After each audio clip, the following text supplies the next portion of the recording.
Well, this is lecture 31 of Basic Calculus 1.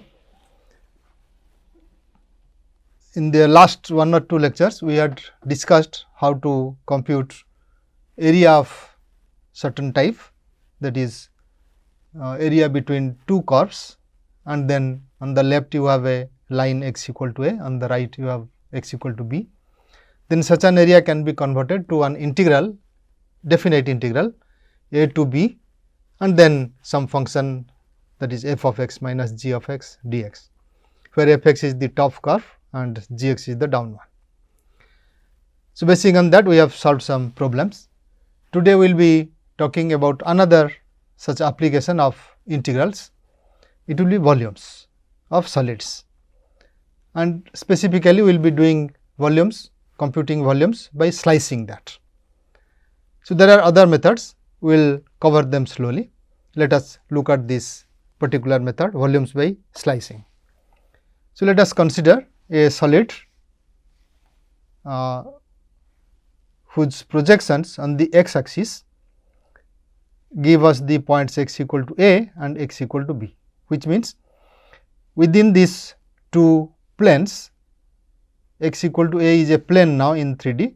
It is perpendicular to x axis, that is yz plane, parallel to yz plane, and x equal to b similarly is another parallel plane to yz plane. The volume is lying between these two perpendicular planes. These two are parallel planes, they are perpendicular to x axis. So, by projecting this we get the points, say left end point A and the right end point B. Then what we do? We, as earlier, we will be formulating a Riemann sum for this volume. So, as you see, the volume of the solid will be something like taking a small part of this solid and then looking at it as if it is sliding from A to B.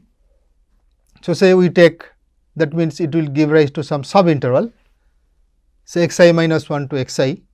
So, it will give rise to a partition of the interval AB. So, let us start with a partition of AB into n number of sub intervals. So, the partition points are A itself, which is x0, and B, which is equal to xn, and in between we choose some other points, so that x0 less than x1 less than xn becomes a partition of the interval AB. Now, in the sub interval xi minus 1 to xi, let us choose a point Ci. So, now this solid which is in between, the portion of the solid which is between xi minus 1 to xi, we will approximate that as the area at that point Ci is in between that, times the length xi minus 1. So, that means it will be like a cylindrical type. Instead of taking this exact volume, we will be taking Ci, whatever is that area, times this length. So, if that area is something like this and it is moved, it is a cylindrical thing A to B. So, this particular portion will be approximated by such a solid, which we can find out easily. So, it is provided we know how to get the area or the cross sectional area at the point x equal to Ci. So, we choose a point Ci inside the sub interval xi minus 1 to xi. So, remember all these Ci's comprise a set which we call as choice set when we come to integral, introducing the integral, that is for the area below the curve f x and the x axis. Similar way we are doing here, but now instead of f at Ci we are taking area at Ci. Okay. Then this area of Ci or A of Ci we write, it is the cross sectional area of the solid at x equal to Ci. So, it is somewhere here, it is that cross sectional area. Now, the volume of the slice will be approximated by, it is the portion, that slice is approximated by, as we told, area at Ci times the length xi minus 1.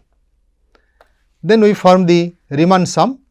So, the volume of the solid is approximately summation I from 1 to n of all these slices. So, each slice has the volume A of C I times x I minus 1. So, this is an approximation of the volume of the solid. Now, we will declare that this is equal to the volume of the solid when this subintervals lengths approach 0. So, that is our norm of the partition. It is the maximum of all these lengths x I minus 1. So, when that goes to 0, we should get the volume V, which is limit norm P goes to 0 of the Riemann sum summation I from 1 to n area at C I times x I minus 1. When norm P goes to 0, x I and C I is between x I and x I minus 1. So, it would look something like approximating at a point C I, but whichever point C I we choose, it should not matter. That is the main idea in this limit concept. So, limit norm P goes to 0, and for all possible choice points inside x I minus 1, if this limit exists, then that limit we will be calling as volume of the solid. And now you see it is a Riemann sum where the function is A at C I, it is not f, it is A at C I. So, it gives rise to the integral which is A to B, the area as a function of x at a point, the area cross sectional area, and its definite integral from A to B. So, what this approximation and the limit process says that the volume of the solid can be written as integral A to B, the cross sectional area at any point x on the x axis, that interval A to B obtained from the projection of the solid to the x axis, and then it is integral A of x dx. So, since we are taking slices, we will tell this method that we are computing volume by slicing. So, we will see some problems how do we go about it, but first what is requirement, how do we compute. So, in computing this volume, first thing is we should find a typical cross sectional area perpendicular to the x axis, right. So, first of all we need this point A, we need this point B by projecting orthogonally to x axis within which two perpendicular planes which are both parallel to y z plane, this solid exists, solid remains. So, those 2 points are x equal to A and x equal to B. Then we go for finding the cross sectional area at any point x. We should be able to express that slice or the cross sectional area as a function of x, and then this should be integrable. A to B A of x dx should be integrable, and that definite integral will be called as the volume. So, let us see how does it proceed. Let us take an example. Say we have a pyramid of 3 units high. So, its height is 3 units, this is 3 units, and it has a square base. So, this is the base we are writing on the right side now, because x axis we are taking this way. So, its base is 3 units on each side. So, that is this is also 3 units, this is also 3 units. Okay. And it is starting from the origin, it is the tip of that pyramid. So, the cross section of the pyramid perpendicular to the altitude x. So, x now is the altitude, this way we are looking. This is the base is here. So, altitude, height, everything is measured in this direction. So, now on this base we say that the perpendicular to the altitude. So, perpendicular is a plane now. If the altitude is x, this one is x, then this is the perpendicular. So, that perpendicular, it is x units down from the vertex, is a x units on each side. That is this square, this will be a square where each one of them is x units, right. So, that means it is really going smooth, the pyramid. So, once it is 3, automatically if you correctly draw it, so there will be x on all the sides of this cross sectional area. Now, you want to find the volume of the pyramid. So, to find the volume, what we do? we have the cross sectional area as Ax equal to x square, because it is a square of side x. So, its cross sectional area is x square. So, the pyramid is described for x varying from 0 to 3.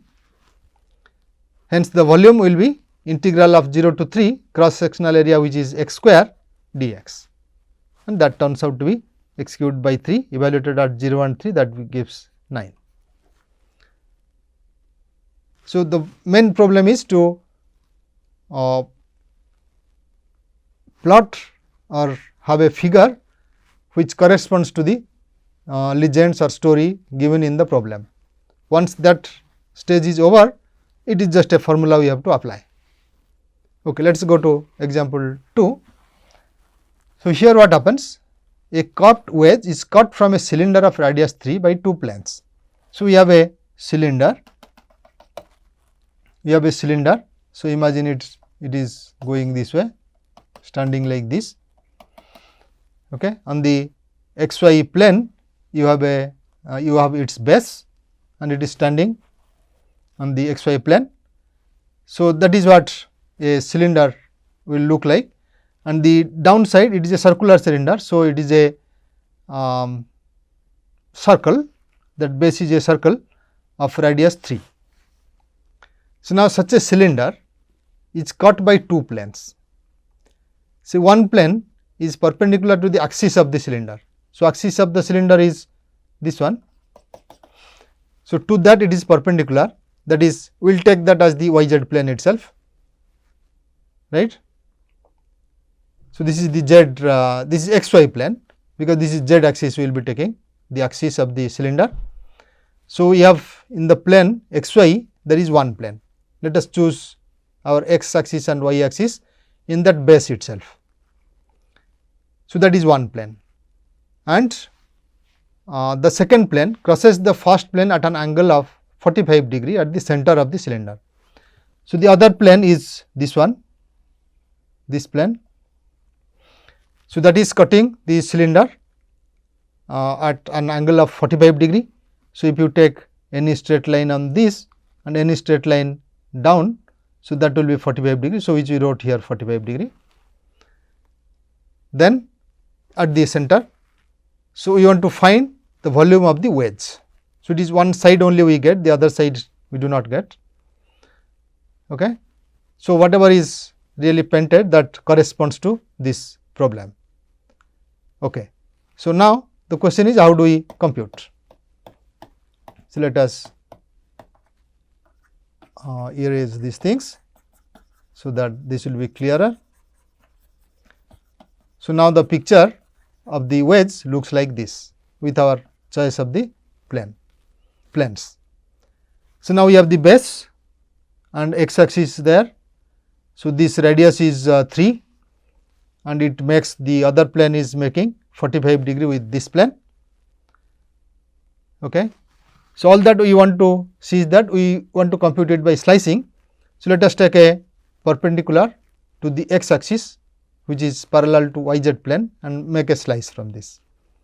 So, there you find, since it is 45 degree and from the base it is the point x, its height is also x there of the slice. Okay. And what is its length? So, the length will be twice this length. And what is this length? Since it is a circular, the base is a circular base. So, we have the half circle here, of course. Then for any point x here, the y coordinate will be square root of 9 minus x square, right, because x square plus y square equal to 9, its radius is 3. So, this is square root of 9 minus x square. Then the length of this slice, the slice is now a rectangle type. So, it is 2 times square root of 9 minus x square, and the other side is of course x. Therefore, the cross sectional area will be equal to A of x is x into 2 times square root of 9 minus x square, and x has the limits which goes from 0 to 3, right. So, we should have the volume as integral 0 to 3 ax, which is 2x times square root of 9 minus x square and dx. So, that is the integral. Now, we just have to evaluate this integral. So, to evaluate this, we see that you can substitute u equal to 9 minus x square. So, in that case, its differential du will be equal to minus 2x, okay. And when x equal to 0, u is equal to 9, and when x is 3, you get it to be 0. So, that means the integral will be minus, because there is minus 2x here, minus 2x times dx. So, 2x times square root of 9 minus x square. So, that means it is 1 minus integral 9 to 0, it is square root of u du, right. So, that would give u to the power 3 by 2 and then multiplied by 2 by 3, and then 9 to 0 and this minus signs goes away, it is integral from 0 to 9. So, this will be from 0 to 9, or in terms of x you can write same thing as 2 by 3, 9 minus x square to the power 3 by 2, and it is from integral from 0 to 3, right. So, when you substitute 0, you would get to be 9 to the power 3 by 2, and when you substitute 3, that becomes 0. So, that would reach us at 2 by 3, 9 to the power 3 by 2, which is 18. Okay. So, the main problem is here reading the story or the legend of what is given in the problem and translating it to the figure. Once this figure is obtained, we can get immediately this an integral and then compute the integral. Okay. So, let us take another example. Here we have a solid that lies between planes perpendicular to the x axis at x equal to minus 1 and x equal to 1. So, let us take the x axis here. So, at 1 there is a plane, at minus 1 also there is a plane. So, the solid lies between this.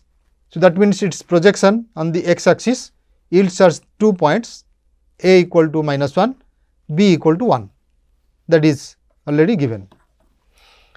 Okay. Now, the cross sections perpendicular to the x axis between these two planes, that is between a and b, run from the semicircle y equal to minus square root of 1 minus x square to the semicircle y equal to square root of 1 minus x square.